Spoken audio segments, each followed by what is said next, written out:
Is Max Verstappen really on the verge of leaving Formula One after 2025? Is it just an unfounded rumor or a reality that Red Bull is already beginning to accept? Stick around because what's coming could change everything you thought you knew about the future of F1. It all started with an unexpectedly revealing interview on Lucas Stewart's YouTube channel. Callum Nicholas, who was Red Bull's senior engine technician during the team's heyday, made a statement that completely reshaped the paddock narrative. I think Max is going to win this year, and then I think he's going to retire. A seemingly simple phrase, but loaded with profound meanings and consequences that we're still beginning to understand. Nicholas isn't just another former employee. He's someone who was present during the most critical moments in the development of the cars that propelled Verstappen to stardom. He witnessed his triumphs, his internal frustrations, how he responded when the car failed, how he reacted to external pressure, and how he managed his own emotions in the hyper-competitive environment of Formula One. That statement wasn't an off-the-cuff comment. It was an analysis from someone who intimately understands Max's mentality. His focus, his constant demands, his total refusal to conform. Nicholas knows that Verstappen isn't one of those drivers who accepts a drop in performance without consequences. And that insider knowledge gives his words unique weight. This isn't a journalist looking for headlines. This is a man who experienced the process from the inside and still maintains contact with key figures within the team. Therefore, when Nicholas suggests that Max will leave after winning his 5th title, he isn't just speculating.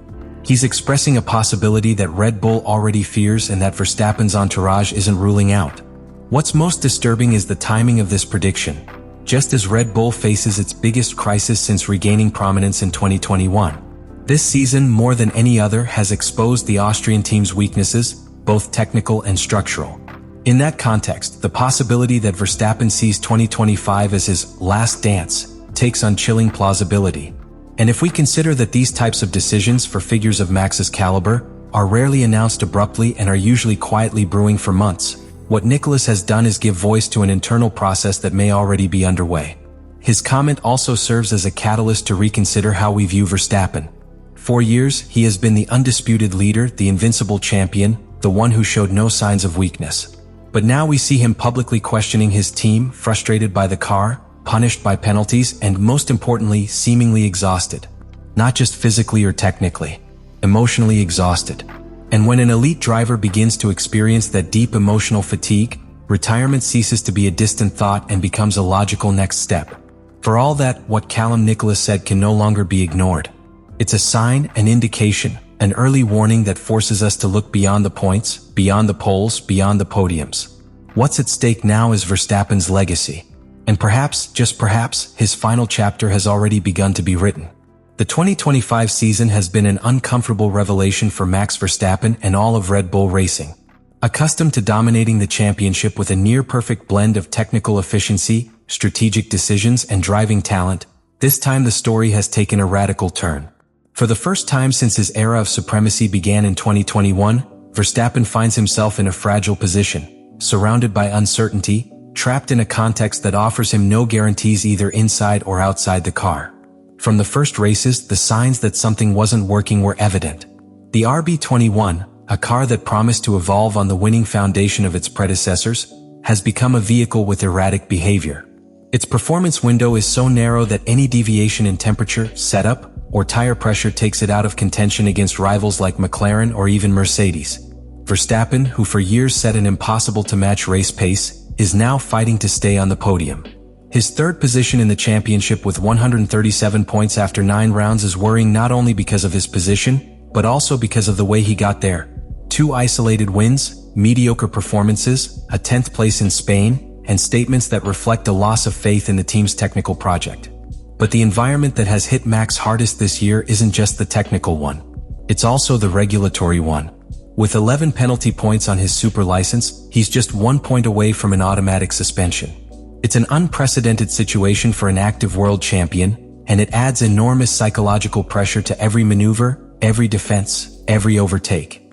His aggressive style, the same one that has given him spectacular victories, is now challenged by a system that could take him out of a race with just one more mistake. This constant threat forces him to race with a restraint that has never been part of his DNA. And that, for a competitor of his profile, is torture. The situation is aggravated by the direct comparison with his main rivals. Lando Norris leads the championship solidly, not only because of his talent but because McLaren has achieved the perfect balance between performance and reliability. Oscar Piastri is hot on his heels with a maturity that belies his youth, while George Russell and even Mercedes' Kimi Antonelli remain in the mix thanks to a car that, while not perfect, responds better to the changing demands of the championship. Red Bull, on the other hand, is overwhelmed. It lacks immediate technical solutions, and the star driver's confidence is shaken every weekend. And as if all this weren't enough, the team's internal situation has degenerated into hasty decisions and signs of institutional weakness. The clearest example is the Liam Lawson case. In just 2 races, he was replaced by Yuki Tsunoda, in a move that was less sporting and more desperate. These kinds of decisions are symptoms of a team acting out of fear, not planning. Max knows this. And when the team's most important driver begins to feel that the structure surrounding him is no longer solid, he starts to look outside. He begins to consider alternatives. Or even, in this case, contemplating retirement. This new competitive environment has transformed Formula One in 2025. It's no longer about who has the fastest car, but about who best adapts to a constantly changing landscape, where emotional decisions are costly and strategic errors can no longer be hidden. For Verstappen, who built his legacy in an era of total control, this chaotic, unstable environment, where even he must check his legal rearview mirror before attacking, is incompatible with his way of racing. And it is precisely this incompatibility that could accelerate his departure from the sport. Because sometimes the greatest talent retires not due to a lack of skill, but because they no longer find the environment that allows them to shine. There is a dimension that is often left out of technical analysis in Formula One, but which is crucial to understanding why a driver makes momentous decisions. That dimension is the emotional one. And in the case of Max Verstappen, it is the key that allows us to clearly understand why his retirement after 2025 is no longer just a theoretical possibility, but a scenario with increasingly solid foundations. Because beyond performance, beyond the car, beyond championship points, what's at stake is something deeper. His desire to continue. Max doesn't need to continue racing to prove anything. At 27, he's won it all. Multiple titles, record wins, pole positions, fastest laps. He's led the modern era of Formula One with authority, determination, and a relentless mentality. But that very mentality could also become the reason for his departure. Verstappen isn't a driver who tolerates technical mediocrity. He's not built to race in a structure that wavers, doubts, or improvises. And that's exactly what Red Bull has become over the past year. A team that no longer guarantees a winning environment, but instead conveys more questions than certainties. Verstappen's frustration is nothing new. In 2024, he already threatened to leave the team following the institutional crisis triggered by the Horner affair, internal power struggles, and the departure of key engineers that eroded the team's technical core. His entourage, led by Jos Verstappen, made it clear at the time that his stay was subject to a single condition: a competitive car. And that condition, as of today, is not being met. The most worrying thing is that Max isn't making any warning statements. He's speaking with a raw sincerity that suggests the emotional disconnect with the project has already begun. And when a driver starts talking about the future in the past tense, decisions only need a catalyst. That catalyst could be the outcome of this season.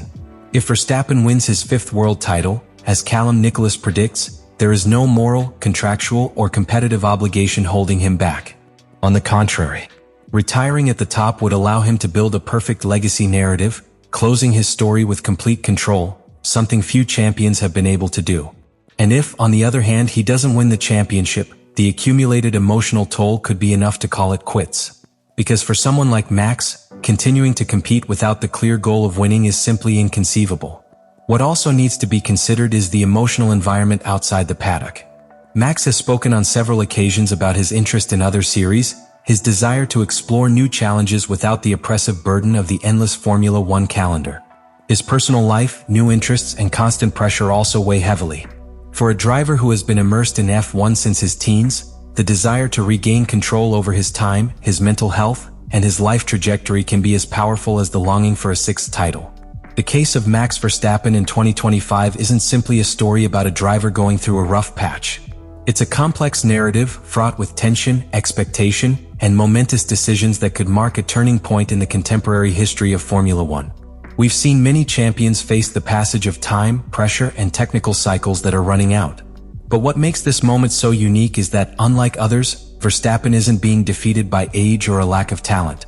He's being pushed by an environment that no longer meets his standards, by a structure that once protected him and now seems to demand more than it offers. Sport, like life, works in cycles. And it's increasingly clear that Max's time with Red Bull is nearing its end. His body language, his statements, the team's decisions, the circumstances on and off the track all point in the same direction. His retirement may not be announced today or tomorrow, but the seed has already been planted. And the doubt, which never existed before when talking about Verstappen's future, is now impossible to ignore. And now, the most important question falls on you. Do you think Max Verstappen will really retire at the end of the 2025 season? Are we witnessing the last great campaign of one of the most dominant drivers of his era? Or, on the contrary, do you think he'll find new motivations, a new team, a new mission that will keep him at the top? I want to hear your perspective, because this conversation isn't just about data, cars, or statistics. It's about how we understand ambition, glory, and the exact moment to leave it all behind. Leave me your opinion in the comments. Should Max continue, or is it better to close the cycle at the peak of his career?